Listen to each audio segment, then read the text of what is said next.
And the first thing we'll do is the flag salute. I pledge allegiance to the flag of the United States of America and to the republic for which it stands, one nation, under God, indivisible, with liberty and justice for all. Okay, we have a roll call Mayor Stroud, here. President Brungard, Here. Councilor Drebin, Present. Councilor Gilgan, Here. Councilor Goulart, present, Councilor Newman, Here. Councilor Paulson. Here. You have a full council, Your Honor. Thank you. Okay. Since this is a work session, I'm going to ask everybody to be very pointed and direct, and let's not get off the top topics at all. Let's stay focused. The first topic that we have is the statement of the problem. So, and Preston is going to handle that today.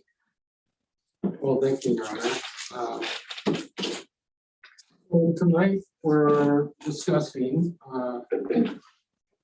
policy changes to the sheriff's contract. This has been asked to continue this discussion by Councilors Newman, Goulart, and Drebin. And this is a very serious matter because I don't know of any service that's more important than law enforcement.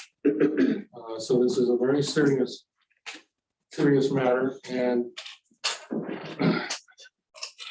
I want to tell you that our relationship with the sheriff's office is suffering. And some would say that we are in a crisis at this moment. Because of certain statements and actions of counselors, this relationship has suffered, and it needs to stop. The reasons why are many. Let me touch upon a few. Number one, disrespect. We've received complaints from sheriff's office staff of disrespect from counselors. I've heard it from deputies. And comments like, our deputies are lazy, they don't do their job, they're never here. Now, I've heard those in private, but they're in the community. Our deputies have heard it, other people have. This is simply not true. Absolutely not true. I got asked the other day by someone who says, are you considering putting the police department together? Absolutely not. That's absurd. Where do you hear that? Well, it's out in the community. People are talking about it. The attempts to micromanage law enforcement's ability, the sheriff's office, to do their job, undermines their ability to do their job the best way they know how. And these unwelcome policy changes have been around. They're persisting. I thought we had it taken care of in August study session, but the complaints from these counselors immediately came back. When you say these counselors, who are you referring to? You, Sheila, and Okay, well, I deny that I've ever called them lazy or not here, or that I have attempted to micromanage them. Go ahead and finish your statement. Ever. these attempts to micromanage their ability to enforce the law is very upsetting to me, to the sheriff's office management, and to our officers. One particular officer, Dr. Drury,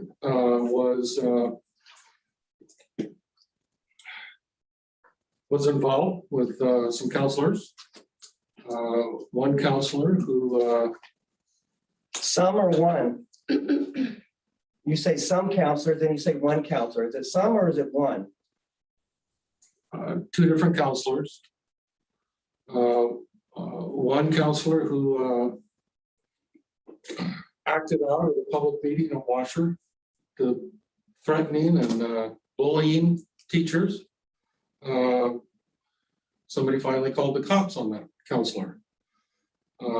Deputy Drury made it clear to those involved that you do this again and you will be arrested. Another councilor was not forthwith in a criminal investigation, which was very concerning to the officer. And needless to say, Officer Drury was hassled until he quit. And let me state that nobody's above the law, not me, nobody around this table.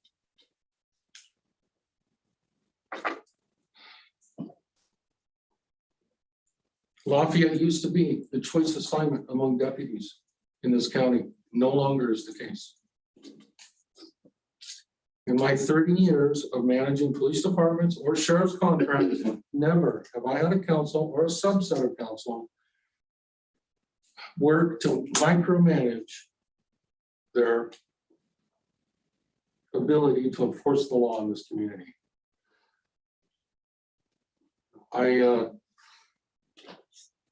These discussions have been going on way too long and they need to stop. I can tell you that our officers and the Yamhill County Sheriff's Department is extremely good at what they do. They give us great value in this community. They're the highest professional integrity and some of the finest officers I've ever had the privilege to work with. I'm sorry, you said you wanted this to be pointed.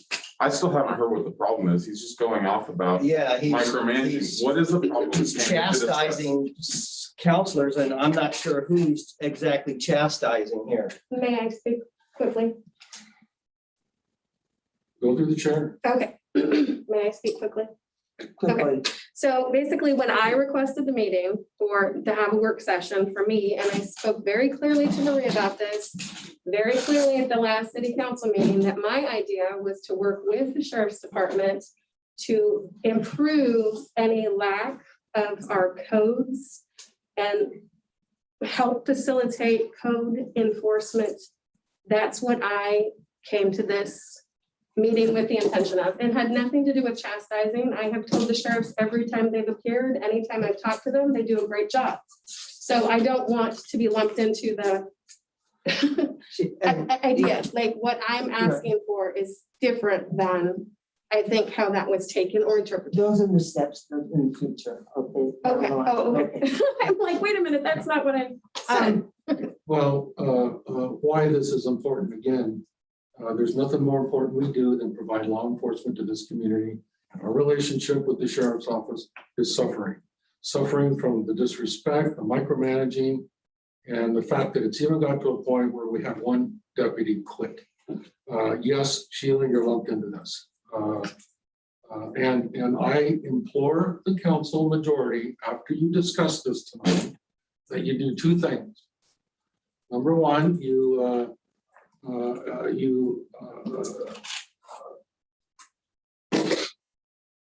as a council majority, you say that you do not have ongoing policy issues with the sheriff's office. These topics are going to be discussed more in depth in the rest of the meeting. But I implore you to, number one, make the statement that you're not interested in micromanaging this contract. And number two, affirm the proper protocol for complaints. If you have a law enforcement matter, you take it up with our deputies directly, like anybody else in the community. If you have problems with the way they're doing their job or the way that you think they should be doing their job, I need to hear about that. Or you can make your concerns to the mayor. She can figure out how, on behalf of the council, you can bring the sheriff into that discussion. But those are the two things that I wish the council will make a stand on tonight. we've had this going on far too long. It's very unwelcome that council wants to micromanage their ability to do law enforcement in this community, and it needs to stop. So at this time, I would like to turn it over to Sgt Elliot, who has a few words before our Bill talks about the contract overview.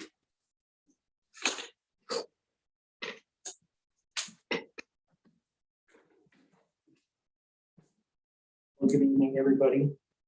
The mayor and Preston asked me to be present tonight for this meeting. Hopefully I can answer questions or provide feedback or information that's helpful to you as the decision-making body. Obviously, I'm relatively new to the city of Lafayette contract as far as being that liaison, the supervisor of the deputies that work here. I've been coming to the meetings here since this spring, I believe. But what I want to reaffirm to you all is that the sheriff's office has been a long-standing partner with the city of Lafayette. We've worked in Lafayette for a long time, and we have nothing but a desire to continue to provide the best service we can provide to the city of Lafayette, to be responsive to your concerns. I have expressed to Preston that I can tell that there is a lot of frustration within some of the council, and that's fine. This is not personal. This is not an us versus them thing.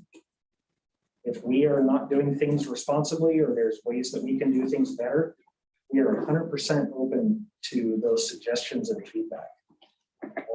Having my deputies typing reports in their office while people are yelling about the deputies not doing their jobs, about them not being present, is not a pleasant environment for them to work in, and that has happened. So I'm here because I want to see us be successful as an agency that provides law enforcement services to the city. I have tried to be responsive to your requests. I don't know what else I can do based off of your asks of me over the past few months. I've tried to enhance the information that's flowing to you, provide you greater detail as far as the types of calls and what's going on. So, I have a responsibility to you as the council to take your requests and your information back to the sheriff. And I also have a responsibility to the deputies that work here that I directly supervise to make sure that they are in a place and have the tools to be successful. So I'm kind of in that middle, and I'll be upfront with you that I just was told on Friday that I'm being reassigned, and I'm no longer going to be supervising the city of Lafayette. Sergeant Bob Eubanks will be taking my spot. He will begin at the next city council meeting. He currently also supervises the city of Dayton. But I'm here tonight. We've been on this path for a long time, and I'm committed to doing what I can. And you'll see that continue regardless of myself or Sergeant Eubanks or a different supervisor being in this position. Sgt Elliot, can you speak to the kind of the crisis that we're in right now and the urgency of why this needs to be put behind us? Well, it's kind of an elephant in the room. The deputies that work here, they obviously know that there is tension, that there is discord amongst the council. One of the deputies that works here has been here for a very long time, and he's expressed to me that it's gotten uncomfortable for him. And he is looking at potentially requesting a transfer out because he wants to go somewhere where he doesn't have to deal with feeling like what he does is never enough and that he's constantly scrutinized. He's one of the best deputies we have. And that's obviously a symptom to me. He's worked here a super long time. He's very invested. He lived in this community for up until recently. And so I view that as a symptom, not as a necessarily a true barometer of what's going on. And so we don't want to be in a position where we force people and tell them, you will go work this assignment regardless of what you feel. Because that's not productive for you and that's not productive for them. The city is growing and getting busier and busier and busier. I mean, just look at last month. When's the last time anybody can remember that we had 2 shootings a week apart in the city? They were expansive investigations that took a ton of time and they're still ongoing. And that's just symptomatic of what's going on countywide. It's not just exclusive to Lafayette. And so we want it to be a good, healthy relationship between the city and the council and whoever happens to be working here for the sheriff's office. Do you see a sense of urgency with this rise in crime, violent crime around that we're seeing across the state, maybe locally? And yes, the fact that another of our sheriff's deputies is now maybe wanting to move along. I mean, doesn't that present a sense of urgency to you? Well, it presents a sense of urgency because this goes beyond who you have working here now or who you've had working in the past. This will affect every deputy that comes to work in the city moving forward. And so that's my responsibility as their supervisor, is to make sure that I'm taking the brunt of the frustration or the questions or the suggestions. That's not they shouldn't be subjected to hearing counselors yelling about their thoughts of the deputy's performance when they're in their office trying to type reports. That's just not healthy. That's not a pleasant environment for them. It's not conducive to them wanting to be here and take care of business. So yet there is a sense of urgency in that. Okay, so I think that we all understand what the issues are. Does anybody have any questions about the specific issues? Okay, then what I would like to do is move on to the contract. Thank you, Sgt Elliot. You'll be asked some more questions. Okay. So don't. Bill, I think maybe you can talk to us about the contract, and I think maybe it's going to answer a lot of the questions that people have. Thanks, Mayor. So for council, I'm Bill Monaghan, been your city attorney for, I guess, the last 3 years through an intergovernmental agreement with the Mid-Willamette Valley Council of Governments. So I've met with you virtually. I think this is the first time I've actually got a chance to be with you all in person. So the agreement that you have is an IGA, just like you have with the Mid-Willamette Valley Council of Governments, where a governmental entity is providing you with services through a negotiated agreement. You have a 2-year agreement. This particular one runs from July 1 of 2020 through to June 30 of 2022. So this is an opportune time for you to be thinking of this contract, because obviously if you have other plans in mind, there's some steps you'd have to take to be ready to obtain services from somewhere else. The agreement says that the management of the contract, the management of the county personnel who are involved here is strictly through the county. The sheriff's office makes the administrative decisions. They operate under a collective bargaining agreement with the officers. So obviously the rules of their conduct, how they're managed, is all run through that agreement.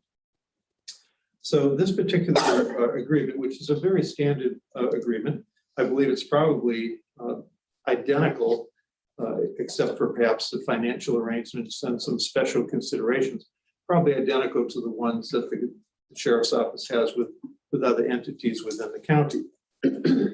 But it gives you a couple opportunities. It says the deputies are assigned to the city and they maintain the schedule on a monthly basis, which is set forth for the time that the deputies will spend within the city. And I know it's very important to you that the deputies be here within the community, be as visible, be addressing issues as much as possible. But it also says in section 2B of the agreement, and I don't know if you have copies, I'm sure you've seen it, but I'm not sure what's been distributed to you. I don't think they were provided for this meeting. Well, everybody, I have. You don't have one. Agreement.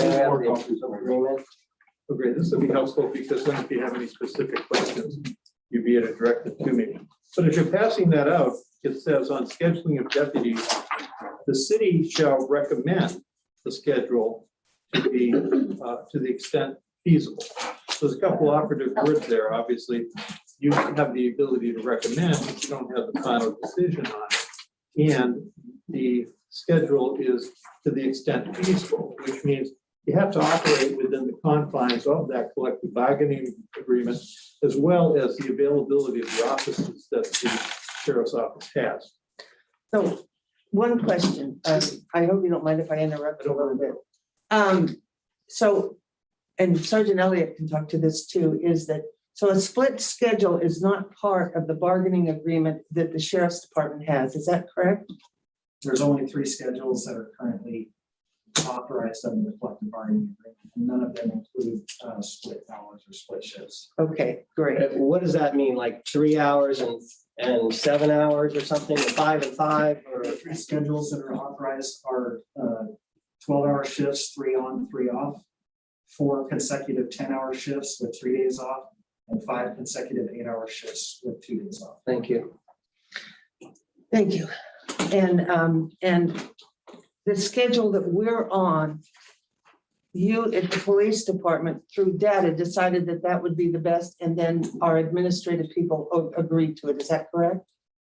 So the best recollection I have of how we are currently on the schedules that we have is a combination of us studying the calls for service density, or the times when we have the greatest amount of calls for service, as well as there was a special request, I want to say like 2 years ago, to back the day shift up so that the day shift starts earlier in the day, that they would be present in the area of Washer when the kids are showing up to school. Hence the 7 o'clock starting time. Correct. Okay. Thank you. Yeah, and that's really great information. That's what I've learned in conversations with Preston and with the sheriff's office, because I've been trying to understand, so what exactly do you have? And there's a section 2B that I started to refer to, and it goes on to say the county agrees to exercise its best efforts to accommodate the city's desired schedule for deputies that are assigned to provide police services under the agreement, but ultimately they have the authority to schedule. And I think it would be very difficult for the sheriff's office to agree to a contract with you if they were to vary from that, not have the ability, because they only have a limited number of officers who they have to schedule for their work, they have to fit them into the bargaining agreement, and they have to provide for all their training and all the other things that are part of what you get and what are required to make sure the officers are proficient with what they do. Then there's a section areas of assignment, where the county agrees to exercise its best efforts to accommodate your desired target area for police services under the agreement.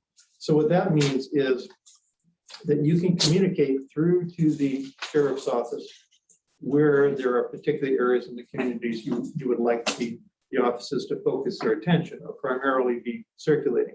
And obviously one of those is to be on Highway 99, to be on the roads to see where a lot of the major activity takes place.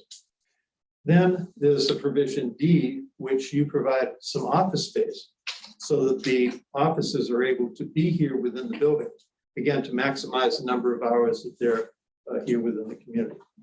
Section C talks about the county furnishing all of the materials and services that are necessary so that they can operate. And the city furnishes the office space. The personnel commitments. So under the agreement, you get 2 full-time offices. And full-time means the 2,080 hours minus those hours that they have for their vacation, their sick time, their holidays, as well as anything else that's within their bargaining agreement, and the fact that they have to be trained up. So they have to have continuing training throughout the time that they're working as police officers. There's extra personnel to the city on temporary basis. Says temporarily absence from the city. When available, the county will provide at no cost extra patrols for the city if emergency backup or coverage is needed. So that's an extra that you get above the 2 offices. And also I've learned from talking with the sheriff's office that there are times that when there are focused issues that you need attention for, I heard the term car prowls. I've heard terms of other activities where perhaps there's a need when those offices that are on their fixed schedules are not able to be here. There are other offices, if time permits and resources are available, that they will come and assist to make sure that there's that focused attention. So those are within the personnel commitments. Then there's a section. I'm sorry, can I ask a Sure. question? How often have we received these extra patrols? And because I'm, I think. yeah, Sergeant Elliot, Sergeant you know, I mean, is it weekly, is it monthly? Are we asking for it a lot? I don't know. I have no idea. So I honestly can't tell you the last time that I can recall that the city made any request for extra patrols. We have assigned extra patrols and done proactive steps when we see trends taking place within the city. So our CRT detectives have been in town specifically addressing problem areas, but those were all self-assigned by the sheriff's office. They weren't specific requests that came to the city. One specific request, which you were able to accommodate, had to do with car prowls. Also vandalism, pedestrian streams, those are the more common claims when that's occurred. And the council, the sheriff's office has been very accommodating. I just wasn't clear if that was like when we have no deputy here and we call, somebody calls 911, if you consider that an extra patrol. Okay, thank you. So what you're telling us is that your deputies have been proactive in isolating areas that needed some extra attention. Absolutely.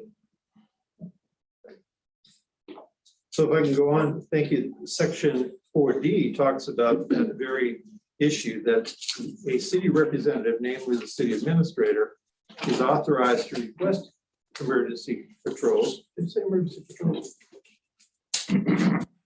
Yes, emergency patrols. In that case, the city is required to reimburse the county's cost for personnel.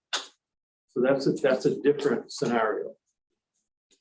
Then in section 5 talks about the personnel that are employed by the county, that they are responsible for the management of the personnel. Section 6 is reciprocal indemnification, that if something goes wrong, you're both covering each other. 7 is the other county's reciprocal indemnification. Then the terms of the agreement. And I mentioned the 2 years, and there's also the ability, should either side choose, to terminate the agreement with 90 days notice. And the termination would not excuse the liabilities that are incurred during the time that the contract is in effect. Those will carry over if something is not completed. The compensation is clear in the agreement. This particular agreement stated a fixed cost for both of the years of the contract. Now, in the contract, it has 10 hours of overtime. Is that 10 hours of overtime per deputy or each, or just all together? I honestly don't have a copy of the contract in front of me. My vague recollection is it's 10 hours per deputy. Okay, now are we billed that as a standard billing every month? That's built into the contract. Okay, so we get 20 hours of the overtime every month, or over the whole year, over the whole year. So that's an average. That number was derived by looking at an average of overtime usage. So anytime one of the deputies that works here has to stay late because they're on a late call, they get called in on their day off to testify in court for some action that they took. All those overtime costs are built in to the contract. Okay, thank you. Would you like a copy of them? Sure. Thank you. And let me mention that in my 11 years, we have never been billed any thing beyond our standard contract rates for any extra services. Whether it be a community events, extra patrols, saturation, all the use of the rest of the department for forensics, detectives, rural patrol. I mean, we have never been charged anything extra under this contract. If I can emphasize one thing, I mean, Sgt Elliot talks about the partnership and yeah, the sheriff's open to listen if you have questions and all, but I come back to section 2 in this agreement on the front page. We are contracting with the county for them to provide law enforcement for this community. We're relying on them to manage their staff and to address our issues the best way they know how. That part is really not a partnership.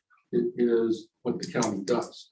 And they may be open to suggestions, like it says, from me and the city. But this is like getting an operation from the doctor. You know, tell the doctor how to do the operation. You may have complaints, you may have concerns at times, but this is their responsibility, and they take it very seriously, and they do a great job. Thank you, Preston. Sergeant Elliott, the question that I have is that our guys work 4 10s and they overlap 2 days, 3 hours. Is that correct? So depends. I'll just pull this, just move up here. So we have two preferences when it comes to the 10-hour schedule. So we have our day shift position, which currently works Monday, Tuesday, Wednesday, Thursday. And then the swing shift position, and it alternates depending on who is working the swing shift. Some have a preference to work what we call the AB schedule, which is they work 4, they're off 2, they work 4, and then they're off 4. So it averages out to working 4, off 3 every week. Or they just work a straight 4 and 3, where they're on 4 and off. So right now, Deputy McMahon is on the swing shift, and he works the AB. So currently you would have some overlap time on Tuesday, Wednesday, and Thursday of one week, and then on Wednesday and Thursday of the next week. And that would be for 3 hours. Okay, tell me why is overlap important? Well, overlap is important. The call volume in the city here is sufficient that if the deputies didn't ever overlap to where one of them would be primarily responsible for taking calls and the other one could get caught up on writing reports or taking care of their mandatory training to keep their certification, handling calls and problems that come in that would be a 2-officer response. There's a house in town that for quite a while, there's been significant gang activity there, and Public Works won't go read the water meter without a deputy. And so we try to schedule those things when there's home visits with DHS, when there's follow-up to do for the school, when they're both working, because a lot of the things that we do for safety reasons take a 2-deputy response. And so we try to build in some of that overlap time to give them the opportunity to stay up on the reports and take care of some of those things that, if they didn't have the overlap within their partner working in the city, they're going to be pulling somebody from rural patrol to go with them to go and handle those types of calls. Thank you. Sergeant, can you repeat the schedule, the AB and the 3 different schedules? I'm not following because Actually, I got scheduled from you last week And I and didn't it's know, not matching up. well, with I what didn't your know, schedule is. well, the So- schedule that you got from me is one of them, but then they also have AB. Right, McMahon has chosen AB, I guess, is what he was saying. So I didn't, it went over my It head. was on 4, off 2. 4 days a week. Right, well, yeah, 4 days, so then that's only 6 days, so then you'd start your next 4, but then you're off for 4. So Or it's there's, 4 and 3 and 4 and 3. so there is some changes so that Every nobody- couple of weeks, it's Yeah. a little different, Yeah. or it matches up every couple of weeks. so one week he works Tuesday through Friday, the next week he works Wednesday through Saturday. Okay, and that's you call that the AB schedule. Correct. Okay, thank you. I just learned about that schedule too. Yeah, part of my frustration is like, first time I ever heard the schedule was last week. And I mean, I heard you say what their schedule was in one of the meetings a couple months ago. But it was it was a blanket statement. We have somebody here from 7 to midnight, Monday through Friday or Monday through Saturday. That's all you said. So I made the assumption that you guys were, 8 hours a day and all this, and no one ever corrected me. And so, a lot of the stuff that I'm saying in these public meetings, no one has corrected me. And I understand maybe we're in a public meeting, and that's why it's not, I haven't been corrected, but you guys have let me go on for months of making an assumption that was wrong. And no one's corrected me. And I've mentioned it several times, and I've never been corrected. So it's just a little frustrating. And I'm not frustrated with you folks. The frustration's right there. It's actually not there at the moment, but that's where my frustration is. So, But I think, Thank you. I think that we're everybody, gonna have a turn to speak, right? yeah, At some point. in this Exactly. meeting. Okay, so, I think everybody has an element, some point of, what's the word I want to just use it. Anyway, go ahead. no, I didn't have anything else until we go around the table. I had a question, Sergeant Elliot. So don't take this as I'm trying to nitpick an hour by any means. I'm trying to understand. So if we didn't have this contract, by virtue of Lafayette being in Yamhill County, what level of service from the sheriff's office could we expect? I definitely wouldn't expect them responding to code enforcement or parked vehicles, but can you elaborate on what, just being a part of the county, what we could expect from that? Because I think we do get those services still with, other patrols coming through, maybe not spending as much time, but. So we would basically fall into the same category as the unincorporated parts of the county that we refer to as rural patrol. So there's the Oregon State Constitution requires sheriff's offices to provide a couple of basic services: operate a county jail, provide a civil service function, which is transferring paperwork, documentation, information between the courts and the citizenry. So that's where you see the service of paperwork from the courts, and to operate a search and rescue function. So everybody that lives within the city of Lafayette already is paying taxes that go to Yamhill County. So you would see the operation of the jail, and you would see the rural patrol district car, who Lafayette falls within our north district. That district goes from the Clackamas County line on Wilsonville Road, kind of along the river over towards Dayton, cuts up through like the Dundee Hills and runs across Highway 240 through the city limits of Yamhill all the way to the Tillamook County line up to Gaston and up on Bald Peak. So you would have one car that's responsible for that entire area in the city of Lafayette. They would handle calls as they were able to. Obviously, priority emergency calls would be responded to appropriately. You would probably see a transition to some sort of a online reporting where they're not going to see personal contact from a deputy for property crimes. It's just feasibly not possible for rural patrol to take on the volume of calls that happen here in the city and manage that workload.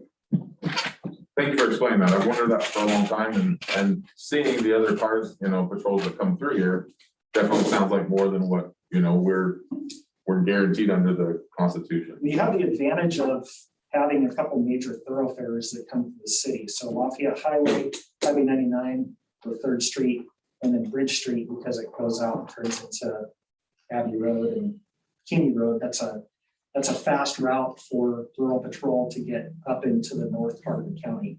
So you probably see a lot of patrol cars just because of the geography and the thoroughfares that you have coming into town. Thank you.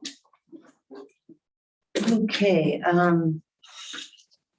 sharing it's been brought up that we could maybe share half a deputy with Dayton. How feasible is that? It's been done before. The city of Sheridan and the city of Willamina shared a deputy. In that circumstance, each of those respective cities paid for 0.5 FTE. And so the deputy worked 2 days in Sheridan and 2 days in Willamina of their 4-day work week. That would be obviously something that you would have to engage the city of Dayton to see if they're wanting to pay for an additional half-time. They currently contract for 1 FTE and that position is filled. And so, you know. So they didn't go with the second one. Wasn't there a vote that voted it down? The city of Dayton was exploring expanding their contract with us to 2 full-time positions.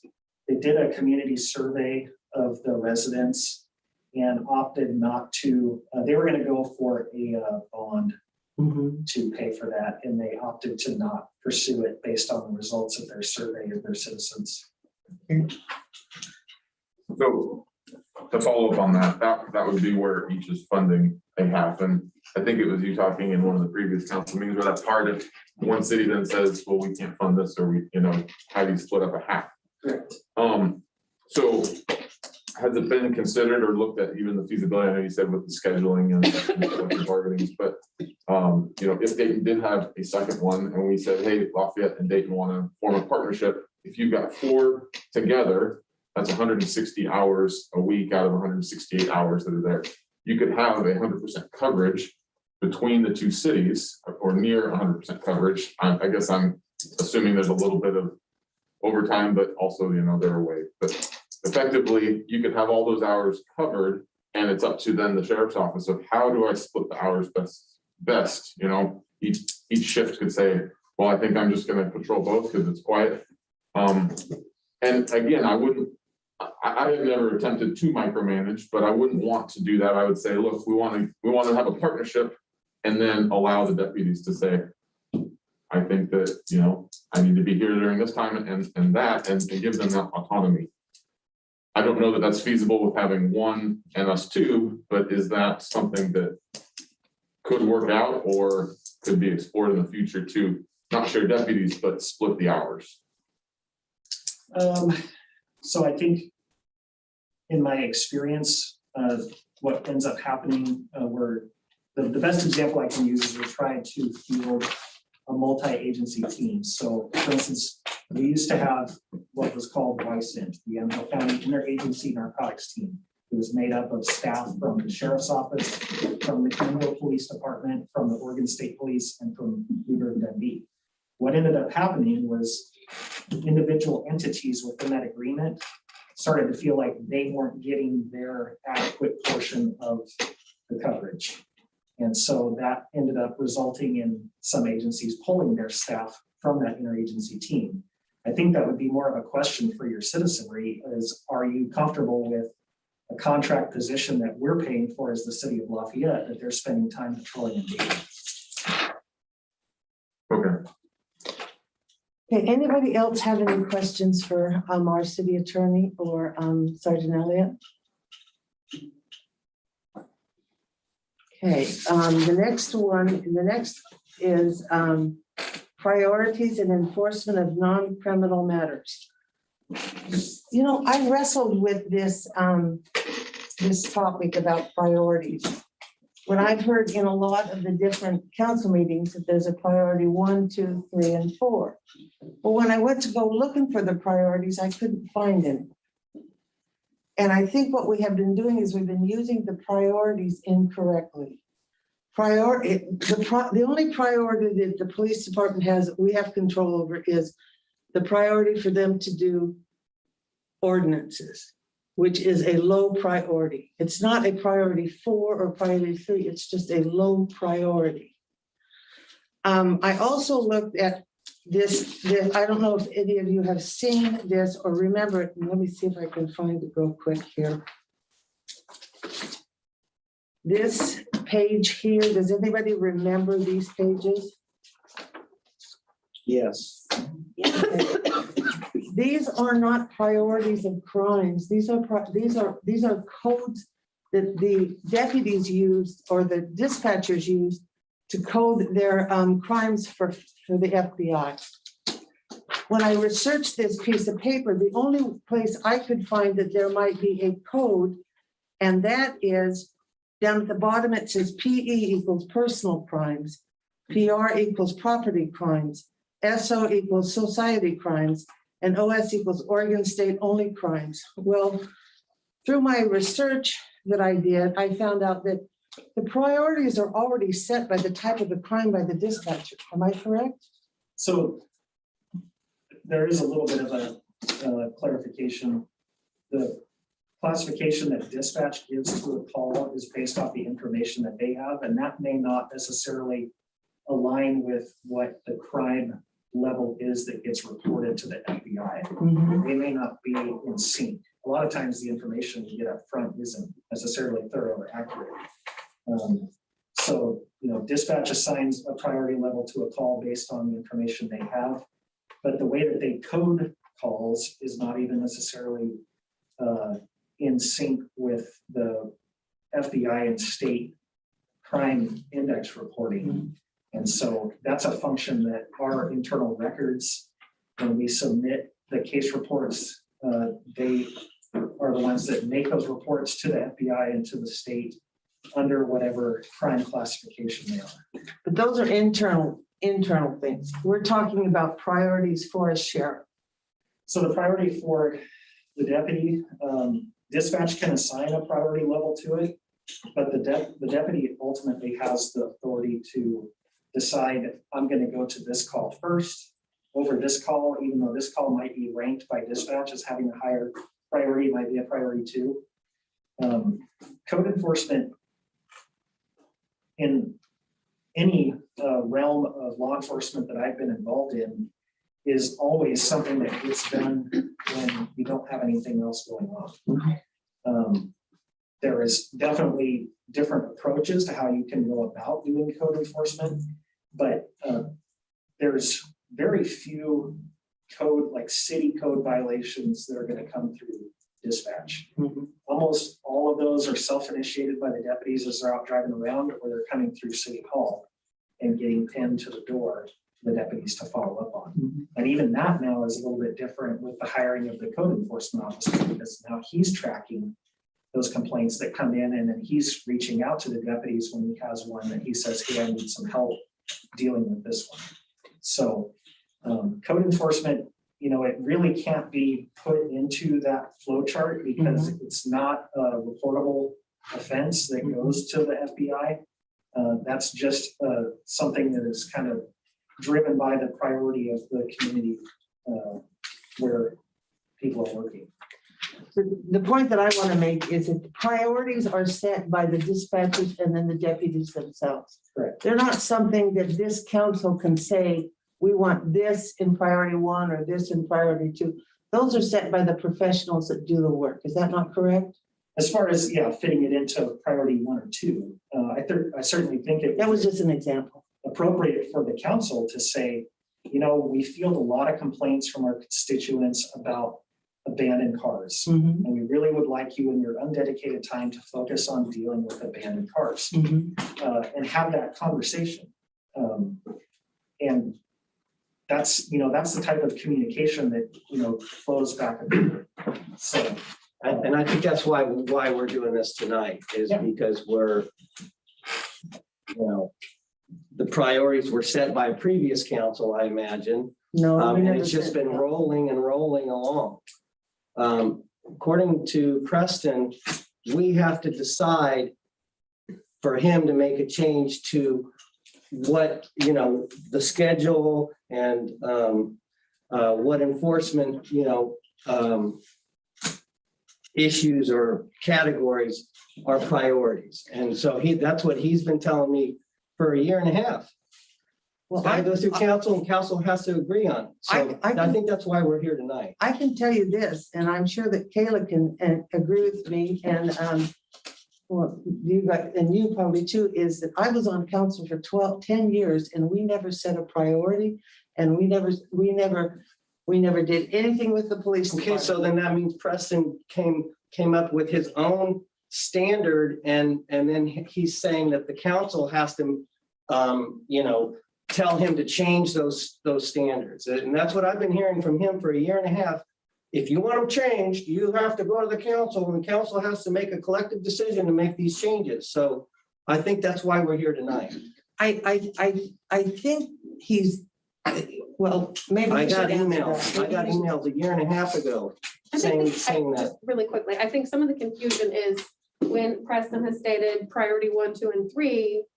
I don't know what 1, 2, and 3 is. And so I have asked what 1, 2, and 3 is. Ask the And like deputy. That's the answer you And get. I asked you, you asked me, do we know? We don't know. And so that's where some confusion is. So that's my confusion and I have It's been my with council for frustration. 3.5 or 3 years and I have never seen Well, what that is. What is priority 1, 2, and 3? Well, let me answer, Your Honor, and council has been copied what property 1, 2, and 3 crimes are. And when I get a lot of pressure from. See, you're not answering the question. You're just saying we've been copied on it. Let him in. Greg? So when I get pressure from council, and it's been very intense at times for our cops to enforce non-criminal matters dealing with cars on the right of way, I explained to them that our deputies will get to that when they have time. If you want to change the priorities of law enforcement in this community, that's a council decision. I'm not going to do that. So you're I'm not gonna- talking, you're not, let's clarify something here real quick. You're talking about changing the priority from city ordinances to do it the first versus the other crimes. Is that what you're saying? Is to switch, to say, okay, we want you to handle these cars above all other crimes? Is that what you're talking about? Correct. Okay. And I'm saying, no, I'm not going to do that. No one's asking you to do that Oh, either. Greg, don't. please. Now, hold on. I don't think anybody from this council has said, we don't want the sheriffs to enforce urgent crimes. I want you to do what you think is best and react when you want. I think what has come across is that there has been no priority. There's a difference between a low priority and a no priority, and it seems like the city has instructed that it's not a priority at all. I think it's a priority, but we can set it as low as possible. If you've got other work to do, get that done. I want to see some progress, whether it takes, days, weeks, months, but we haven't seen that. That's where the frustration is coming from. I have no intention of telling the sheriffs to change their priorities. But if we need to direct Preston and say, Preston, tell the sheriffs that it is a priority that we get these things taken care of, and we need to know as a council if changes need to be made. Because that's what I thought we were coming here, is to discuss some of the changes that need to be made so that we can enforce that. Right. Because I don't want you wasting your time and going to the same car day after day and they move 10 feet down the block around the corner, and that's wasting your time.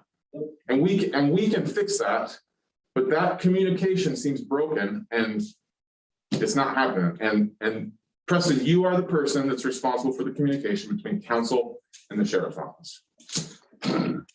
To some degree, but let's be clear that council has addressed code enforcement by hiring a code enforcement officer.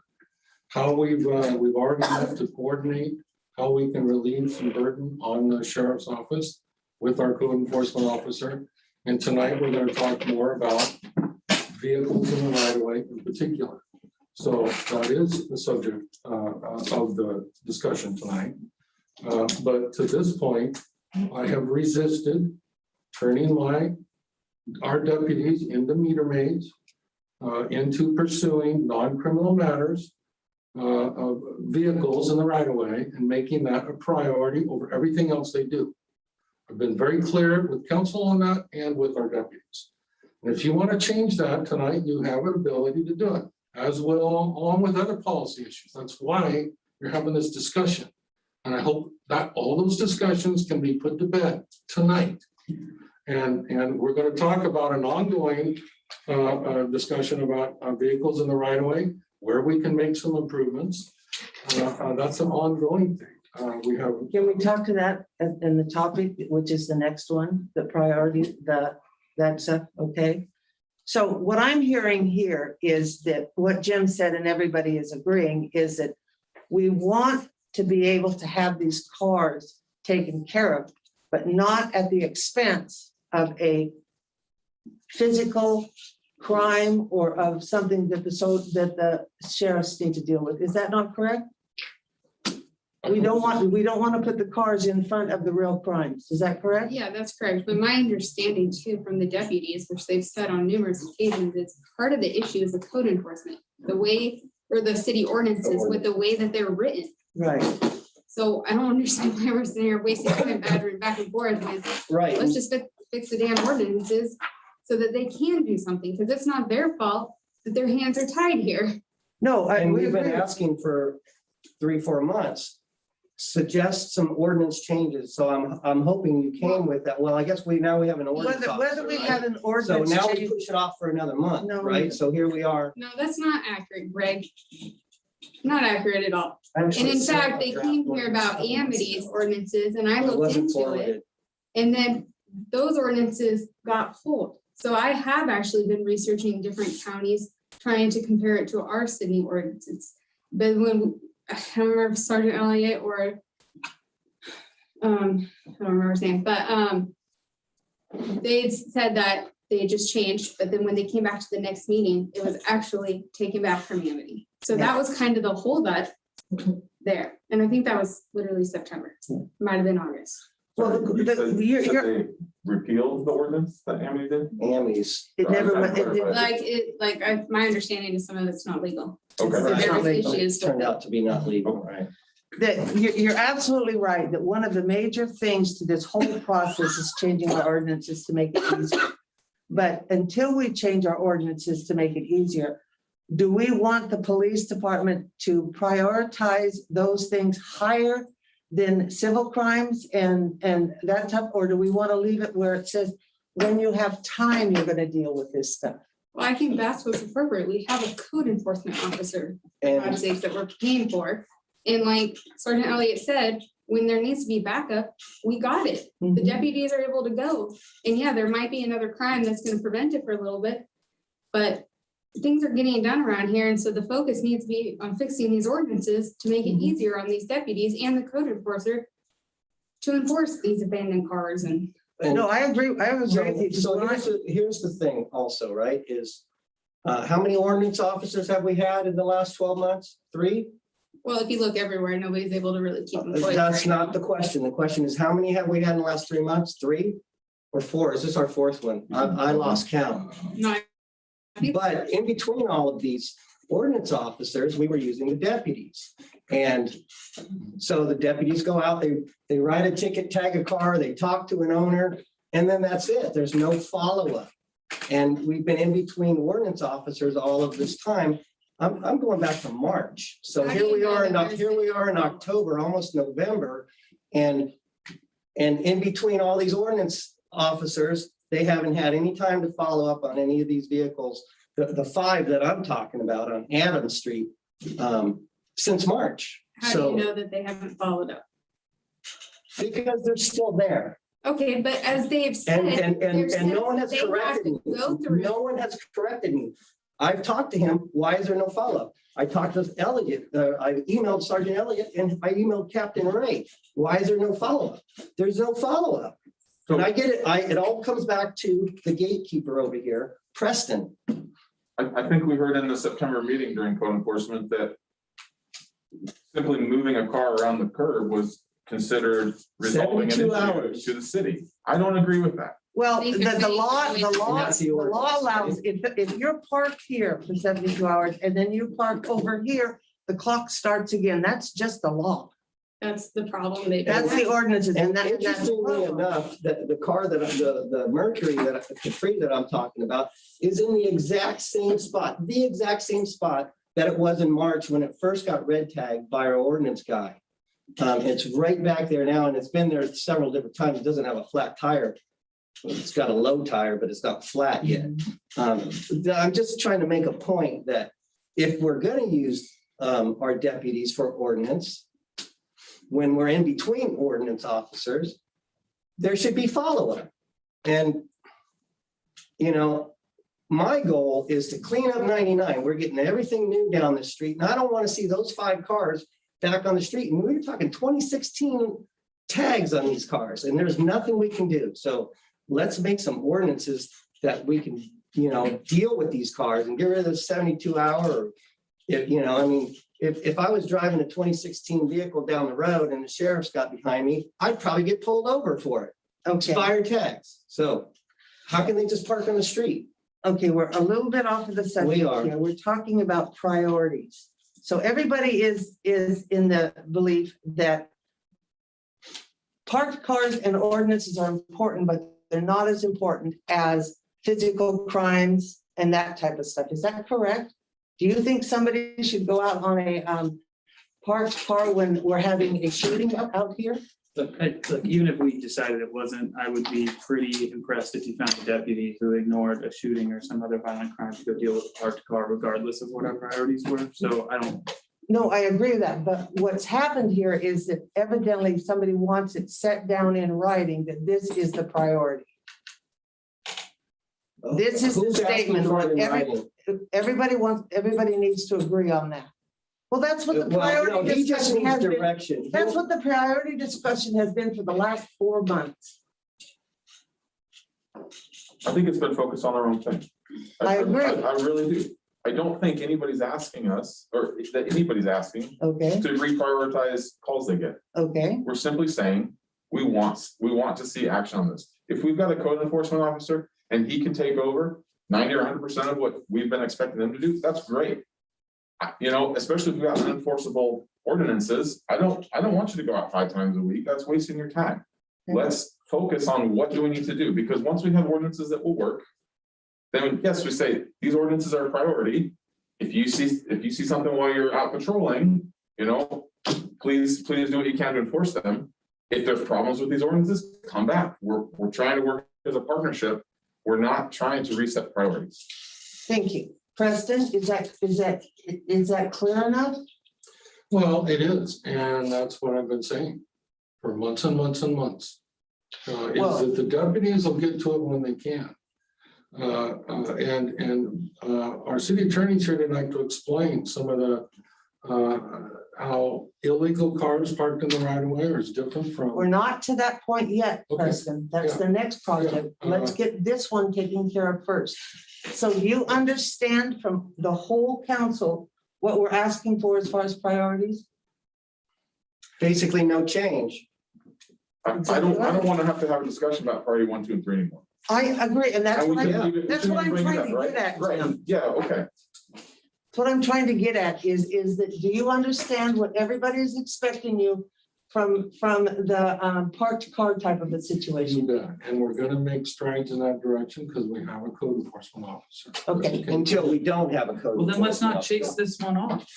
Like, this council got rid of the last code enforcement. officer. I don't think officer. it was this council. I think it was Preston's I don't, direction. because you spoke like this in public meetings where the whole city could watch. It led to a blow up on social media. This is the crap that did it. Would you want that position? So I don't think it was. So helpful that- this is our fourth ordinance officer, and I said this a year and a half ago. Can I get a process social check? We media. are so off topic. I know. So all these Okay. other ordinance officers left because of what I said a year and a half ago. It has to do with. All we need to do is tell Preston that the way it is being handled now is the way we want it to be handled. The cars and that stuff are a low priority, that when the sheriffs have time, they will get to it. Otherwise, our code enforcement officer will work on it too. That's what you want, isn't that? Yes. Does everybody agree? Jim? Yes. Yeah. Everybody? I have So an we have a exception. consensus. I would like to, just say, except when we're without an ordinance officer, right? And then they become our ordinance officer in between those Well, that employee. I tell know? you one thing, we're not gonna be without an ordinance officer. I hope not. And I like this one. I like the one we have. I what? think I've already seen him take care of a few things along my street on his own without me calling you, nothing. Anybody. I have to take some responsibility and some of the problem, because when I approached the budget team, the budget department, the very first for an ordinance office, I settled for a half a person instead of a full one. I should have gone for a full one. And because it was a half of one, it was hard to keep it and it was hard to find one. Now we have this last budget, people went for a full one. We've got somebody good and it'll work well and we'll be able to keep them. If we don't harassing. Okay, does everybody understand that? Is that a good thing, a good answer to the priority problem? Okay, so vehicles parked in the right of way, Can you explain to us the difference between a person, Bill maybe can do this. Explain to us the difference between somebody parked in the right of way and somebody legally parked. So working from your ordinances on there, I took a look at chapter 6, which is where your vehicles and traffic are fully identified. And there's prohibited parking within the right of way, and it's specified within section 6105. An unlicensed motor vehicle or a trailer on any public street or right of way is prohibited parking. And a vehicle that was talked about earlier, one that's over 72 hours within the same block or within 200 feet of any one parking location. Now, the difficulty is I didn't see a definition for block within the ordinance. And perhaps that's something that the council wants to do, particularly as Highway 99 is finalized in your commercial area. You might define an area within a commercial zone. And you can create that by another ordinance saying this is the block that we mean that section 61005(9) will apply. And that you can give direction to your code enforcement officer to carry that out. There's also prohibited parking in another section of the ordinance. It's 6110, where it says no operator shall park and no owner shall allow a vehicle to park on a street for the principal purpose of and a variety of things. You can't put a vehicle out there to display it for the purposes of selling.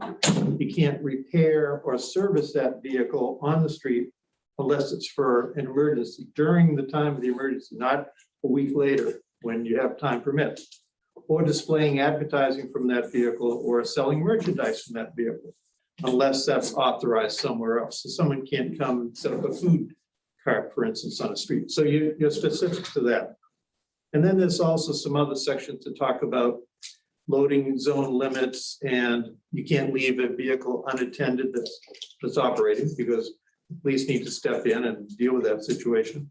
And there's regulations about buses and taxis and the like. So you've got a lot of different things within the code. And I heard the mention of Amity. I represent Amity also, but I've had very little to do with Amity's code, but they did make modifications to it a year or so ago. So I got to look at it after the council and a committee and the staff had drafted ordinance change. That has had issues with enforcement, but I have not heard from Amity that they don't believe it's enforceable. I've heard that the municipal court judge did not act in a way to enforce a code issue. But I'm really not sure what the issue with that was because they haven't brought that issue to me. So I don't know if there's illegality in that ordinance. But that ordinance that they adopted in 2020 is much more modern than anything that you have on the books. Your ordinances go from 1999, a little bit of change in the early 2000s, and I think the last change was 2010. So at a minimum, taking a look at the ordinances, this sounds like Council Paulson is doing, comparing to other jurisdictions, I highly encourage that because I'm not here to say that Amity's is perfect. Yeah, and I don't know what the exact issue is. I just know I don't know either. there's just Yeah. some issues with it, so I stopped until I can figure that out. I was told by Preston that it was illegal, that it didn't go through. So why, I don't know either, So so, the ordinance went through. Yeah, the ordinance is now on the books, okay, but the example that I saw that the judge didn't enforce was a true nuisance issue as opposed to a vehicle issue. And it was a nuisance issue where a property owner had been cited the year before And now the code enforcement officer has gone back a year later, and the situation looks worse than it was before. And the judge chose not to fine. And I don't know what the reason for that was. And let me explain my role as a city attorney. I'd love to be able to say that I can come in and be proactive and start to go through all the ordinances and suggest changes, but there are cost limitations for every small city. Amity has similar issues as Lafayette and every other city in the area. What I'm getting to is that I think there are ways that you could modernize the code. And there's actually some sections as I look through it that I'm a little bit concerned about. One's relative to just language that's in the code, because we're all dealing with that problem of needing to have our language become more neutral. We need to be more concerned about making sure that if we have a homelessness situation, that we're not trying to enforce an archaic law. And I'm not saying yours are. I'm suggesting that you can get out ahead of the curve because the issues are coming into the suburbs, and you might want to watch, and we can watch with you the changes that other communities make to avoid getting into problems related to a case that came down a couple of years ago in Boise that sort of turned us all around and being concerned about how we deal with the homelessness situation. But there are sections in the code that I think are really positive. They're much like what Amity has, but there are places that, for whatever reason, there's gaps, and Amity has gaps. I compared the two, and I can see that in some situations, you have much more detail to deal with situations that were important to the community at the time that the language was developed. And all of you have been serving on the council for some period of time, but apparently none of you have history to go back to be able to say, why did we develop that language in 1999 that we've kept all these years? And it's challenging for communities to keep up. And this is a very appropriate time for you to be looking at the code, seeing what sections don't make sense. We can help you to identify the ones that don't make sense. We can learn from what the municipal court judge has found that he or she has been able to enforce. And now the beauty of having a full-time code enforcement officer helps you, because now you've got an individual in the field who's trying to enforce these codes, who's asking questions of me, and we're struggling to say, well, what works and doesn't work. I'll give you an example. There's one section of this code that says that someone cannot park a utility trailer in the street. It can be impounded. Yet there's another section of the code that said that a trailer utility vehicle that's less than a certain size, it only applies to the ones larger than a certain size. So what is a utility vehicle? We don't have a definition of utility vehicle. So those are examples that you didn't put that in motion. Your prior council, for whatever reason, wrote a section to make an exclusion for those less than a certain size utility vehicles. And now there's a conflict within the code. So I think your code enforcement officer would be well served to be identifying, as he goes through as a fresh set of eyes, and he's taking that package of longstanding code enforcement issues that others have touched. And maybe they were just too frustrated when they looked at those.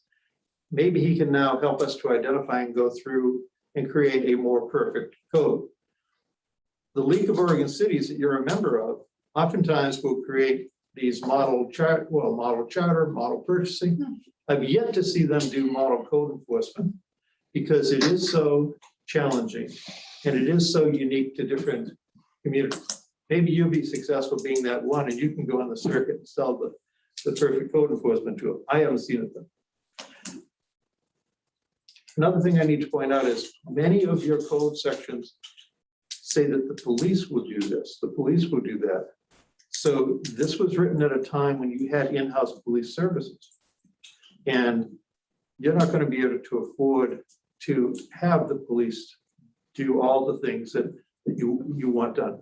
So in following that person who parked on the street day after day after day, in order to follow the code provision, someone needs to validate that they went by and checked it each day. And they did certain things. If the police officer's schedule is a 4-day shift and they go to the vehicle, the first day is their second day on the shift, they can't carry out the proper code enforcement. So I think you want to look at changing the code to have more things done either with the assistance of a deputized code enforcement officer. You could probably deputize them for doing some functions. He wouldn't be able to actually do the final action to take to municipal court, but he could provide something that he could verify by affidavit that he checked this, and this, hands it to the officer. Theoretically, the officer can finalize the event. Impoundment, you've got a whole section on impoundment when a vehicle is left parked in an inappropriate way. But when I looked at Amity's ordinance again, Amity has much more detail about dealing with vehicles that may be a problem for you. For instance, Amity has a whole section on commercial vehicles parked in residential zones. You really don't have that. You don't really have something that says if a person now it works and has a tractor trailer, can they park it on their residential street? In Amity, there's prohibition. Whereas you may have it buried in here, but it isn't as specific, so it's less likely to be able to be enforced. There's also an abandoned and inoperable vehicle section. That's the difference between those that you're enforcing against because they stay too long, they are parked inappropriately in front of a mailbox or in front of a fire hydrant, that sort of thing. You've got abandoned and inoperable vehicles. There are 5 pages of detail and process that Amity has. Your section is about a half a page. So I'm thinking that your code enforcement officers probably are having difficulty in being able to follow through in the process to identify and do the proper things to enforce against an abandoned or inoperable vehicle, because times have changed. People in the past were taking more care of their vehicles. It's tough times now. There's many more vehicles that are being left in poor condition.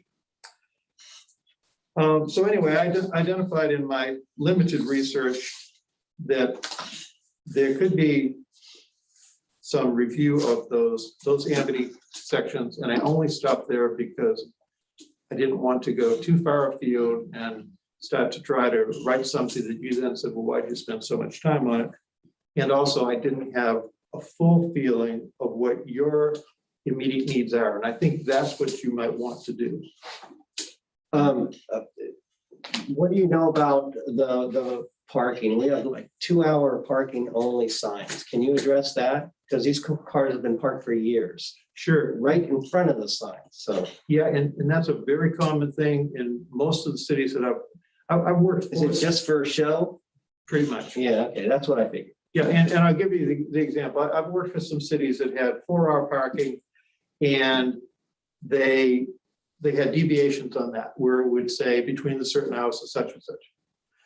Those signs work as a deterrent to the honest individual and oftentimes to the out-of-towner who doesn't know about levels of enforcement, because maybe in their city they have a fully staffed organization. But you're right, it really is for show unless you have a more robust program where you can say, we're going to have an officer who is going to be patrolling that particular area.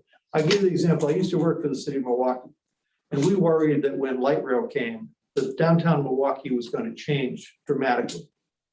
And the former police chief, when I went to work there, told me he needed 7 additional police officers as soon as light rail opened up.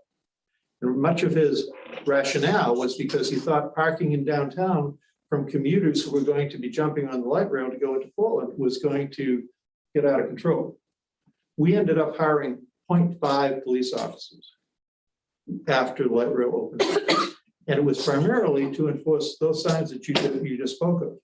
And that kept the rotation of people so that they couldn't stay more than 4 hours. And that kept people from being able to stop as a commuter and go into town. So I use that as an example just to say you need to tailor whatever program you have to whatever that signage is. And it sounds like at this point it's been, it's working. I haven't heard anybody say that there's a huge problem. There's a perception problem because who wants to have signs up that you don't enforce, right? That's always an issue. But you also need to be consistent in your enforcement. So my fear would be if you have 2-hour parking and then on a Thursday, we always went out, we always hit people on a Thursday. Well, why? What's the motivation for that? And the municipal court judge is probably going to throw that citation out when he or she says, well, but why did you enforce this day? There's no consistent program. So, Yeah. Bill, can I add to also that this is also a difficult predicament we're in with the code enforcement vehicles of our way. Not only is it these things in chapter 6, but we also address some things in chapter 5. Yes. And then there's also ORS that's overlaid on how we deal with vehicles. I don't know of any city that does it. The league certainly doesn't address, model practices, but when council asked Sgt Elliot to look at this at the last meeting, which is not Sgt Elliot's job to do that. I engage you to be point on this and look at it, and you are the perfect person to be looking at this. And we can come up with some changes in the code to make it for clarity, streamline, and along that whole way, process, having a full-time code enforcement officer will take a lot of the burden off of our officers. Right. So we look for those opportunities and those coordination. We've already met on that. There'll come a time when we will bring code suggestions back to the council. Okay, let me make sure that I understand this. So Bill is already reviewing it for changes? Well, yeah, I did Initial, but I mean, you're the one that's gonna be the point man to help us change this. Is that correct? To some extent, but it's going to be very valuable to me for you to have a consistent code enforcement officer who Right. is able to identify what are the ones we want to get to first, because I don't have that understanding. Sure. I'll give you another example, though, that another deterrent is by you going public, that you're doing a review of the section, for instance, on abandoned and inoperable vehicles. If you start to talk about this in public, and started to point at the Amity Code, and if there's a perception that the Amity Code is in fact being enforced, they have a provision in here that if somebody's inoperable vehicle is towed, they have to pay the cost of the towing, the cost of the storage, and a $350 fine. And why I identify that is looking at your fine structure. Your fine structure is really low. Yeah, we don't have much. And you may want to keep it that way because that's how you don't want to catch in the net your citizens. But at the same time, you may have people just ignoring your present regulations because the rates are so low. In fact, I noticed that the cost of it says that a handicap, if someone parks in a handicap space, and I don't know if you have many such spaces, but it appears that rate is really, really low. And hopefully you're not going to get into a situation that finally somebody parks in one of those spaces because they recognize that your rates are too low. So by signage and by ordinances, you can start to get the word out, maybe achieve some of your code enforcement objectives. How long do you think it's gonna take for us to get an ordinance that is gonna work for us? Depends, Mayor, on what your objective is. Is it the inoperable vehicles? Is it the block rule situation? What are we trying to get at as the first ordinance? Because if we do it on a piecemeal basis, individual efforts can be done in a really proper way. And that is your ordinance adoption process with a 30-day period between adoption and enforcement. But if you wanted an entire rewrite of the code, that's going to take significantly longer. So I'm asking for priority. Well, I would say the priorities right now are illegal cars parked in the right of way and cars parked illegally. Two different things, two different processes that we have to follow. And cleaning that up is, I think, the top objective with revising our codes. Thank you. Jim, what's your opinion on that? What is the priority for you as far as our parking ordinance? Yeah, I think getting the cars parked illegally and in the right of way are the most important. If we do a couple piecemeal and then we go and look to do a whole rewrite, is that gonna waste efforts? Or is that, get a couple things fixed now and then try to do a comprehensive, bring our ordinances up to speed? Is that gonna cause some waste? Not necessarily. Again, it's whatever your priorities are.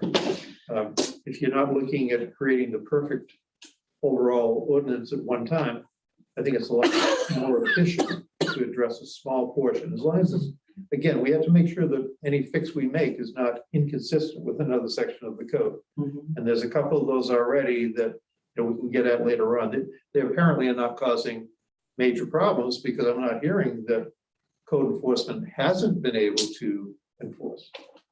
So I think, in answer to your question, Councilor, I think a couple priorities, we can get those done relatively quickly. Kayla, what do you think?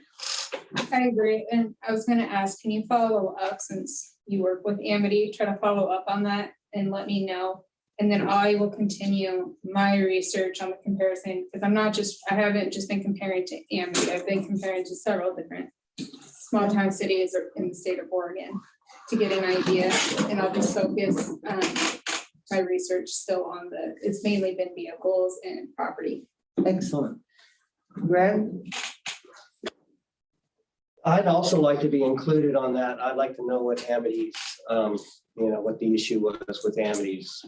So, you can share with the council or you can. If you want Just to, add just us find both. out and email me and I'll make sure that everybody gets that answer. Yes, so I'm asking the enforceability question, correct? Right. Why are they not enforcing it, or are they? Because one thing they also did this past year is they operated on an ordinance system. They were not codified, but they codified their entire ordinance. So that makes me think that they believe it's enforceable unless the issue is found out after the codification. Okay, but what we want right now Yes, is your and so priority. So I think, my priority is 3rd Street and then working from there, but it's illegally parked vehicles. I don't think there should be a single car parked on 99, after 11 o'clock at night, unless they're at Ken's or at the bar or something. There shouldn't be any cars parked along there because they're all residences that have parking behind them, right? Illegally So- parked cars. Yes. Is that right? Illegally parked cars in the right of way and abandoned vehicles, I guess. Okay, Christine? I think tightening them up. Obviously, all of a lot of our municipal codes, and we've addressed this before, and I had these conversations before where our municipal codes are just terrible. If I had to, I don't know what our bandwidth is for working on 2 at the same time or one over the other. If we're one before another. If we have to start with one, I do want to see priority go to cars illegally parked in the right of way rather than illegal cars parked in the right of way. Because frankly, expired tags doesn't bother me. Thank you. That's what he said. Okay, and you? I would agree. Sheila? It's just piecemealing it out and starting with illegally parked cars in the right of way is a priority. We also have more than just cars parked in the right of way. By the way, we keep talking about cars, but there's also illegally parked structures, scrap metal businesses, whatever in the right of way that aren't just vehicles. Boats. We got So- boats all around. So I don't know the difference of how you address illegally parked or illegally illegal use of the right of way. Like, I don't know the different, I mean, obviously, there are Two different different codes. processes. Correct, Yeah, but- there are two different ordinances, I believe, and two Right. different processes. Right, but it's kind of the same thing. Like, Yeah. that is the number one complaint from people, is the people that have the stuff that's encroaching in the right of way, making it hard for them to see to turn a corner, making it hard for them to walk their kids past the residence. So to me, it's what's in the right of way, whether it's an illegal parked car or an illegal business, or, For those things that are not regulated by DMV. correct, Right. yeah. So sorry to take it in a little bit different direction, people, but that's what I've heard. Does that include like RVs or homes that are, Well, if they're illegally parked in the right of way. okay, You know, parked cars, motorhomes, and commercial vehicles, I think should be addressed.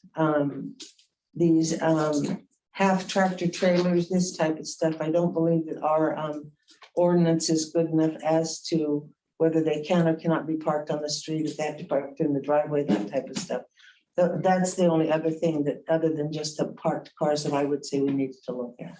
You know, the mayor, on the commercial vehicles, is that an issue citywide or just in residential areas?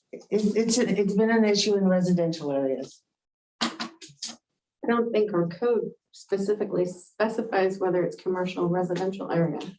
When we looked at it, it was kind of iffy. It's not black or white as to what's okay in a residential and what's okay in a commercial. It's kind of just across the Yeah, board. but I'm talking about commercial vehicles. Right, I know. Parked in a residential area. I'm not The talking lawyer about asked if commercial that in a was- commercial area. Right, but he asked if that was pertaining to a residential area or commercial. Our codes don't specify one or the other, so it's all over. Okay, thank you, that helps. So it sounds like you've got a heightened concern for the residential, which is where it's probably easier to enforce. Right.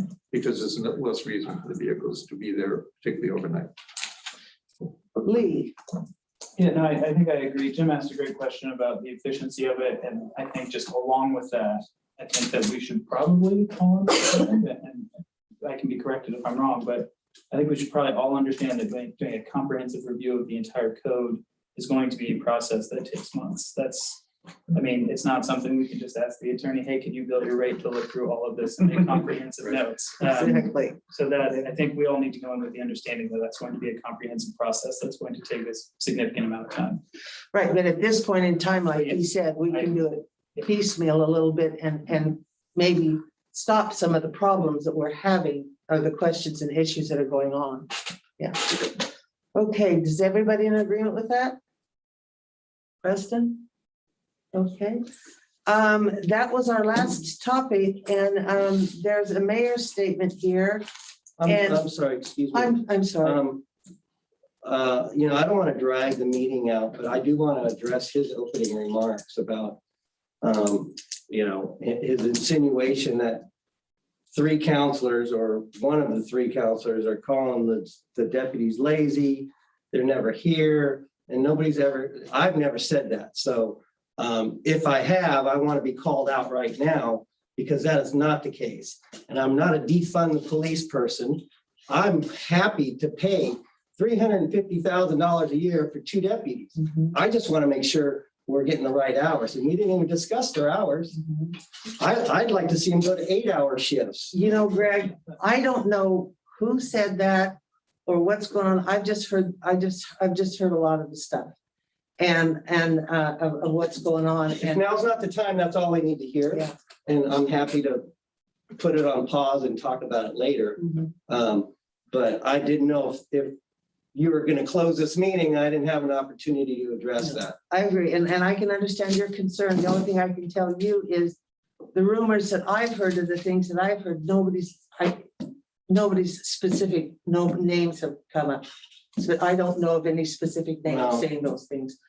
So I've never even spoken to Deputy Drury, and apparently it's my fault that he's no longer here. well, you know, And that's what I hear.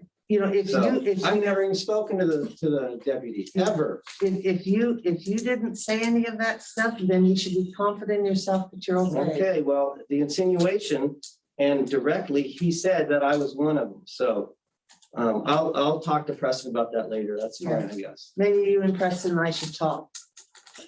I can talk with Preston. Okay, Yeah, if we get into a bind, I'll reach out to you. How's that? Okay, that sounds good. That sounds good. Well, let's go back to my opening statement, Your Honor, and I do implore the council to provide direction or the council majority tonight to make a statement on two things.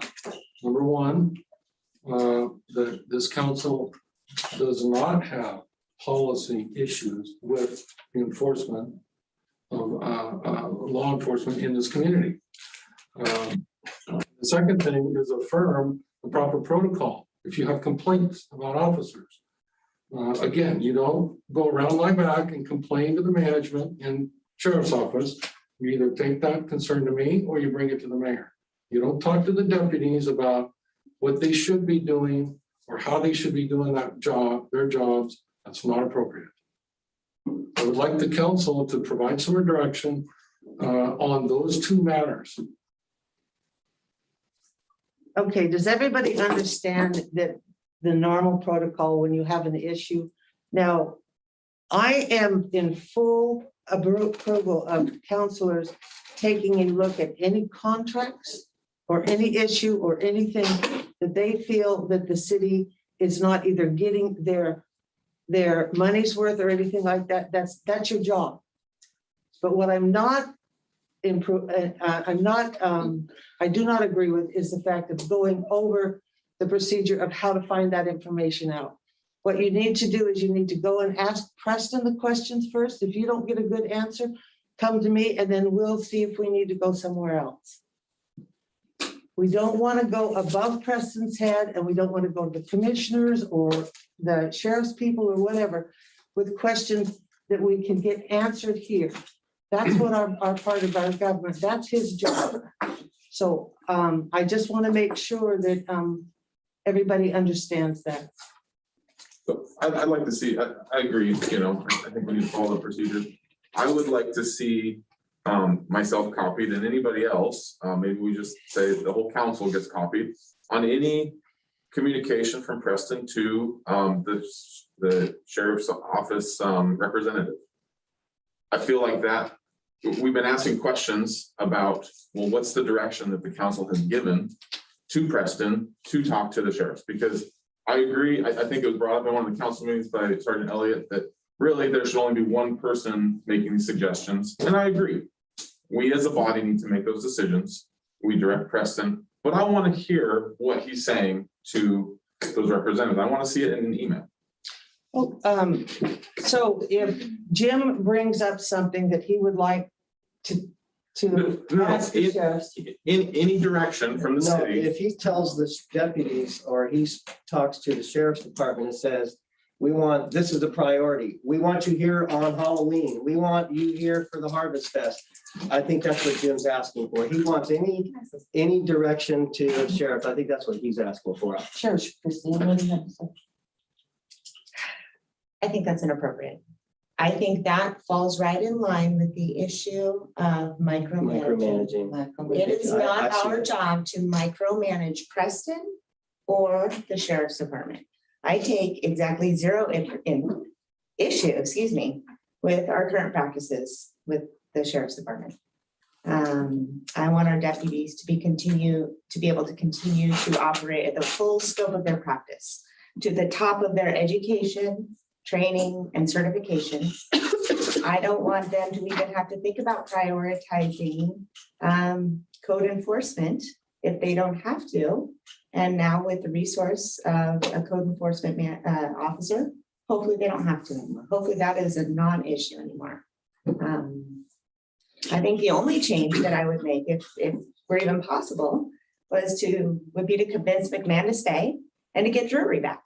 Because those are the most well-loved, have been the most well-loved deputies, and thanks to their community policing model. I mean, our community knows them, loves them, respects them, responds to them. And I think it's a great loss to us that we've lost them because of these divides. Then, I tend to agree with you. I don't want to micromanage either. And again, here, I don't want to drag the meeting out, and I've drug it out another 10 minutes. We've got about 10 minutes before we need to close and go to the next meeting. So, I asked you, Preston, about the deputies parking in the garage. Never heard a word from you. Then I think I heard Sgt Elliot, or maybe it was the other sergeant that came in, that thanked the council and you for letting them use the garage for training. So again, I think that maybe what you're telling me, you know, what's one of your comments about, and maybe that was Drury doing that. But you never addressed it with me. I never heard anything for months until 2 months later. So, you know, again, it's frustration, and I need to be corrected. If I'm incorrect, if I'm spewing incorrect information, I need to be corrected. So I'd appreciate it if you would do that with me. I agree with Christine about the fact that having to CC the whole council on all of his conversations with the police and stuff like that. That's micromanaging. I agree. And it's very inefficient. I agree. So I don't agree with it. I agree. And they're here tonight.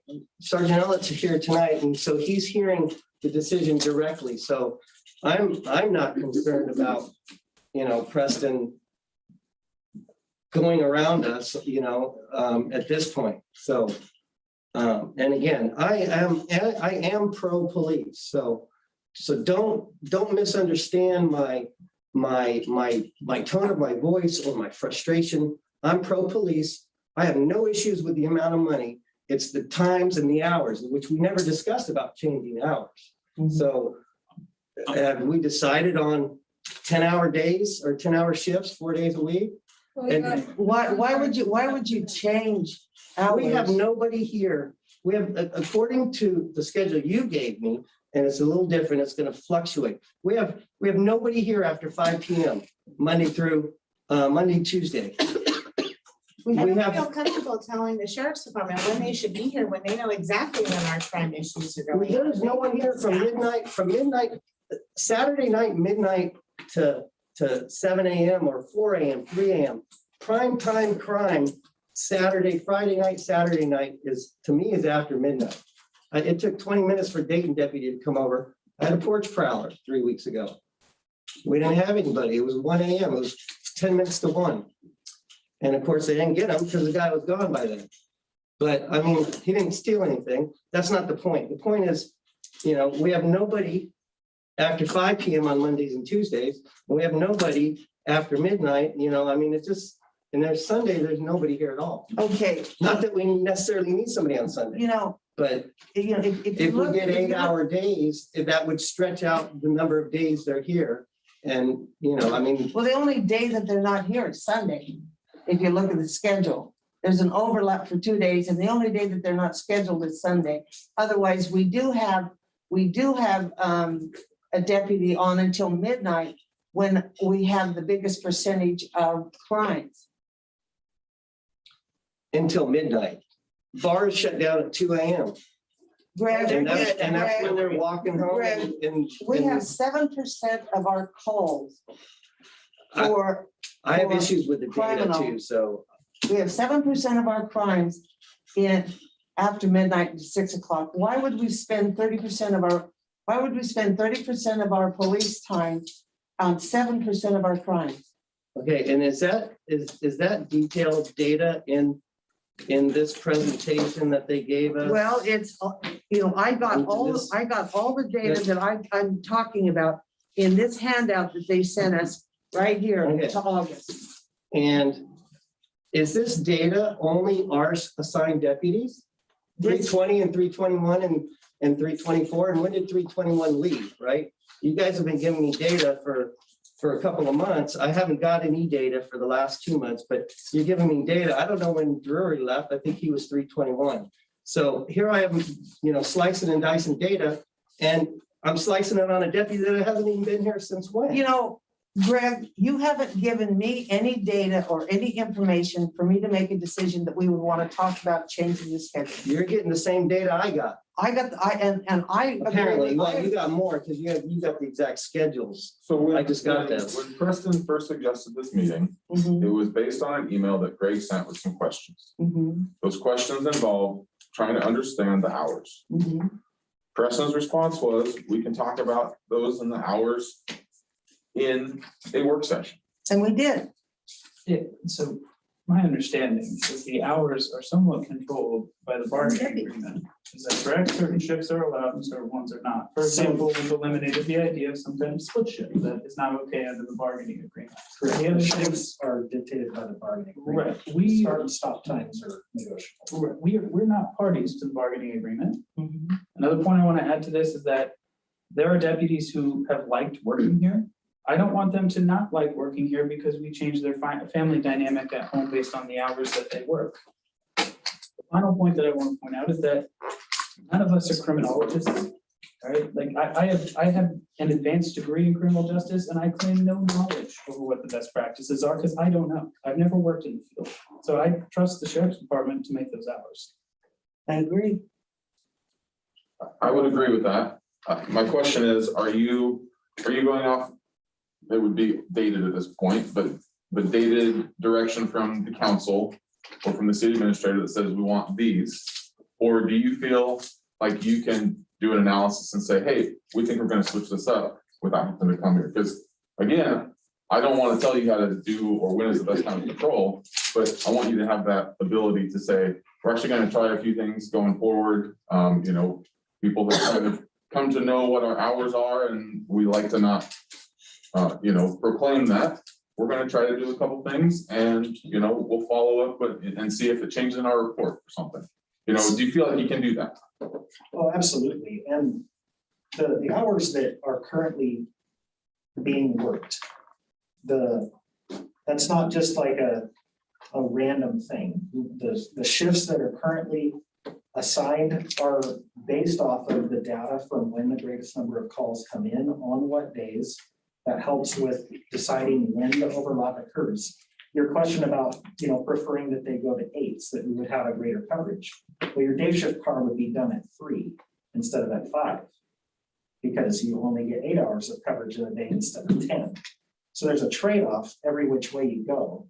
And so the 10-hour shifts are specific because it maximizes the amount of time that you get the deputy, and it helps build in some of that overlap on an 8s to try to get the most coverage of the 24 hours of a day. You're not going to have overlap. We move the schedule based on the time of year. So the snapshot of where things are at right now is not reflective of how it has always been or how it will always be. In the summertime, we shift the swing shift car to work later hours because when it's not rainy and nasty and pouring out, we do see a lot more activity after midnight until 2 or 3 a.m. And we move the swing shift car to later hours in the summertime. For the fall time, when school's back in session, we back it back up. The call volume, you know, trying to maximize our efficiency with having 2 deputies. You're never going to get 24-hour coverage 7 days a week with 2 deputies. So we're trying to maximize the amount of time that we have based on when the majority of the calls are coming in.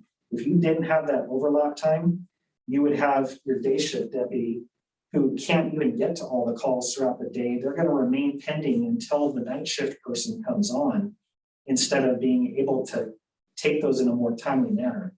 And as I've said, and when he read you the contract, we are certainly open to discussion about, you know, this is a problem that we really see. And I would be the first to admit that we probably have not done a good job in communicating to the council, because it's always, we just kind of get into this rhythm of, this is the way it's always been. This is what kind of works. Nobody really asks any questions and we just keep churning along.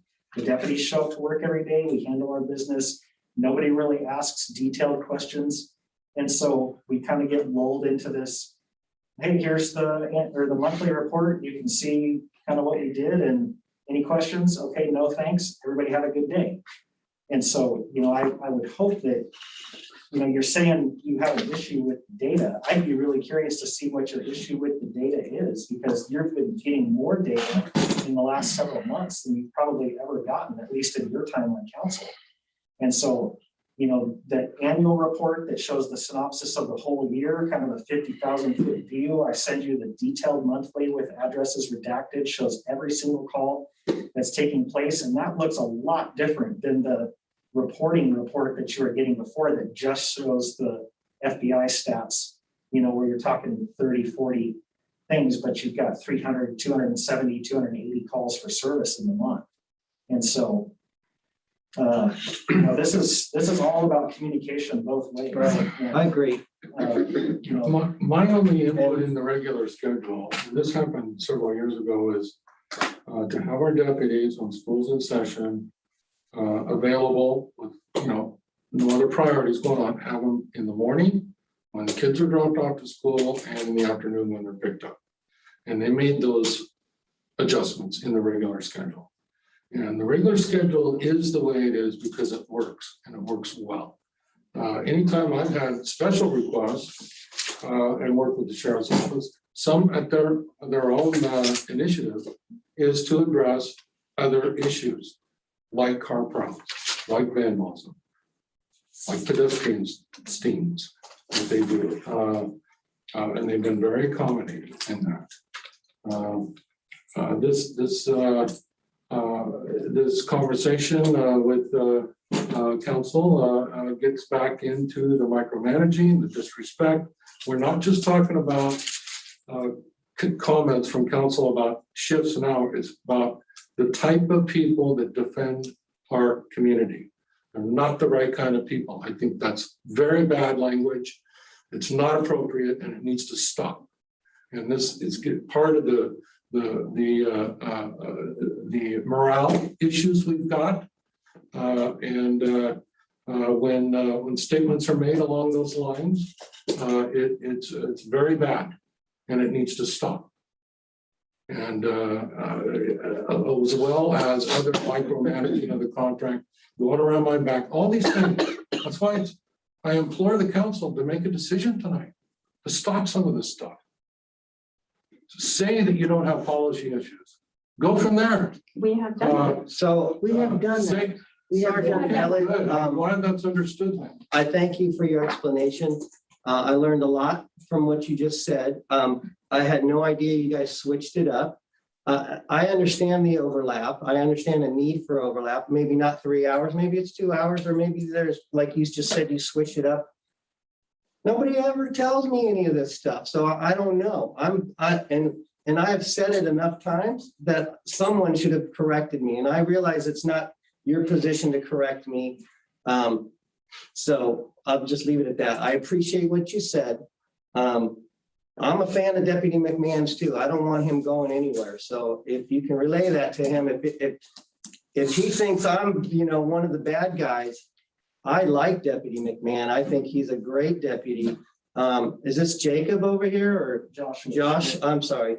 I can't see your beard. I wasn't sure who you were, but I'm liking you too. Okay, I know you're new and I'm liking you too. So I have no issues with law enforcement. I just want to make sure we're getting our money's worth. And again, some of my facts were inaccurate and just flat out wrong, incorrect, but nobody's corrected me, and including your captain, right? Your captain kept sending me back to Preston. So I'm just saying, thank you very much. I appreciate it. I've been enlightened to a degree tonight. And Okay, the question here is, does everybody understand the proper procedure when you have a problem with that you want addressed, that you go to Preston and then you go from there, work through it that way rather than either going to a deputy or the sergeant, you go to Preston first. If you can't get what you want, then you can come to me and then we'll go from there. Does everybody understand that and agree with it? Yeah, and I would recommend maybe including if there's a specific issue with the deputy or question with the deputy, maybe include them. Okay. So that there's not any further assumptions. Well, we can't really do that because they're responsible. So what we would have to do is make our information known to the sergeant and then he would deal with it. That's what our contract allows us to do. We shouldn't be communicating directly concerns to the deputies. And that's one thing you need to be careful of as a counselor. I know that you got to be careful what you say out in the public because it can be misconstrued. It can be, blown out way out of proportion and stuff like that. And you guys have a lot of authority in the eyes of the citizens. And when you speak, they listen. So we need to be really careful about how we address things and how we say things. You know, I've gotten myself into a couple of problems over the years. But I've just said, and some things that I said that I didn't mean didn't turn out right and stuff like that. So you just have to be careful. I'm going to put that pen away. Oh, I'm sorry. She's woman. And Preston, I agree. I won't take policy issues to the deputies. I'll run them all through you, and I affirm your proper protocol to go through you. Okay. If I don't get action, in a whatever is a reasonable amount of time, knock, Marie. You know, I am pretty good at getting responses. And Preston's usually pretty good at giving responses. Right. And there's some things that he doesn't, but I get it too. So, Sometimes. but I can abide by those, and I think I have since we talked after that. So, and I've never, ever given any deputy a direction on any policy, but I agree not to do that. Okay, that was one issue. What was the second issue? Protocols. Affirming that we have no policy issues and. With the contract. Do we have any policy issues with the contracts? Does everybody understand how they work and the process to go through?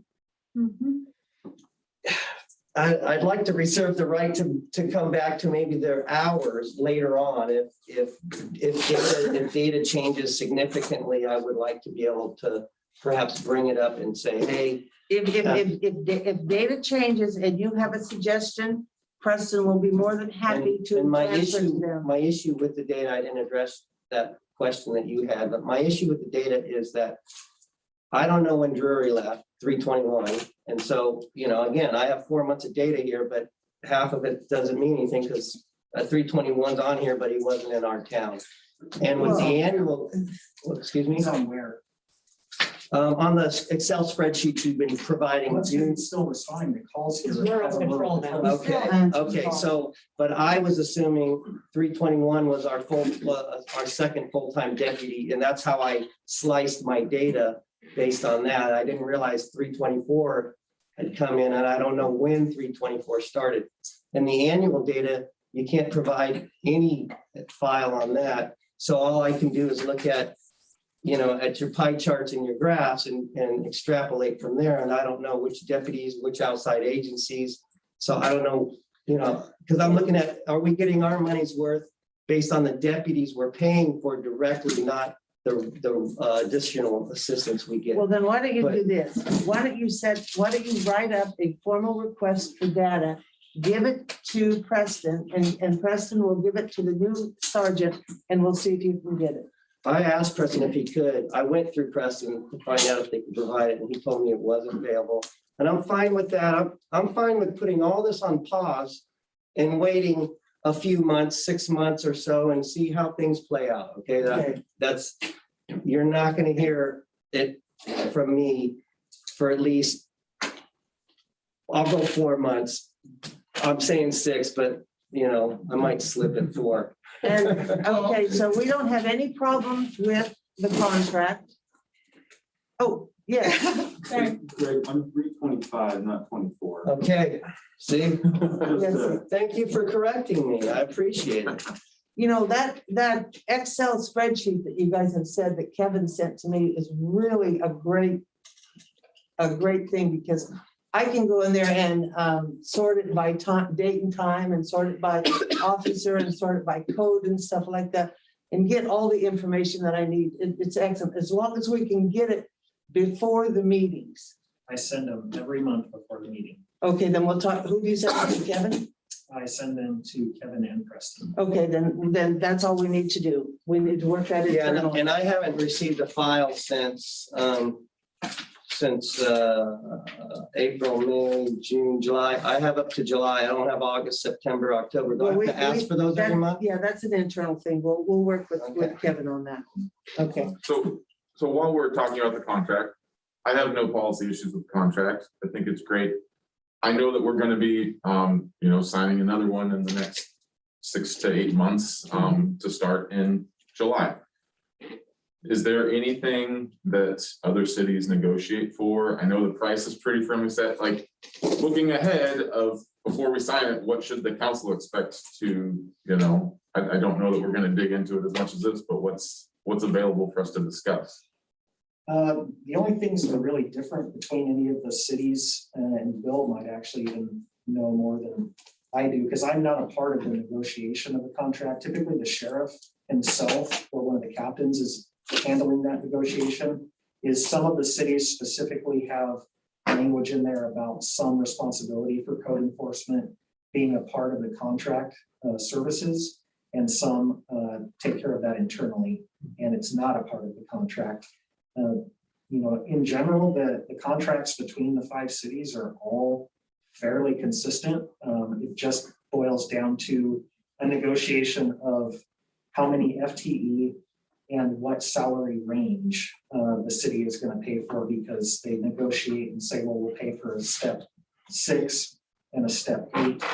And then, you know, that doesn't necessarily always reflect what you're getting. The vast majority of the time, the cities are underpaying for, you know, the staff that they have as far as their tenure and where they're at on the salary range. I'm not aware of anything beyond just kind of the basics of anything, you know. I guess that would be something for you to consider if you have a specific request or something that you're bouncing around when you have your preliminary meeting to discuss the next contract. Bring those questions up. Feel free, you know, the sheriff is more than open to asking questions or defining how he arrives at, you know, the quotation for what the contract will be and how he builds that. Let's stick to the you know, we're getting a little bit off topic. So the current contract, you have no problems with, Jim? No, I have no problems, and I wanted to publicly affirm in front of the council and anybody watching that the sheriff's got my full support. I admire the work you guys do. I was actually firsthand witness to Deputy Schmidt when he responded to the shooting, and it was awesome to see, you know, how cool-headed he was, and it was amazing. So you guys have my full support. If you ever get the assumption that you don't, talk to me. You know, I'm behind you guys 100%. Caleb? Greg? I have no issues with the current contract. Christine? Nope, I made my statement. I have no issues with the current contract. I am very happy with the services that we've gotten. I appreciate the time that you guys have taken to come tonight to answer questions so that we can put a lot of these issues of miscommunication to bed. And we will no longer be using certain terms that are confusing to people in our language. I hope that I've communicated that to you this meeting as well as the previous meeting. That, excuse me, my point is to more help facilitate complaints, that we can work together and deal with those to make your job easier and make it more beneficial to the citizenry. Thank you.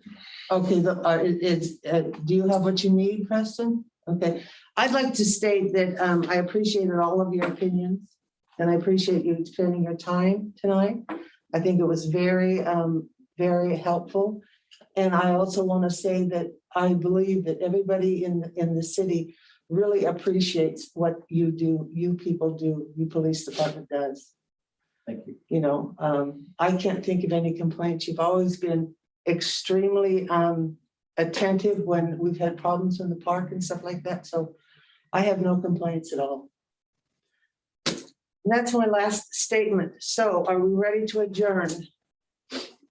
Motion? Yes. Motion to adjourn. A second. All in favor? Aye. Let's take a 10-minute break before we start our new one, and everybody can go to the restroom, get a drink, take a breath, and we'll start the next one. Thank you, Bill. Oh, you're here to stay. I'm not frustrated, because I feel like that's more. Sure. It was not easy. Yeah. That was not easy. Yeah, and me too, and I'm frustrated with. I'm gonna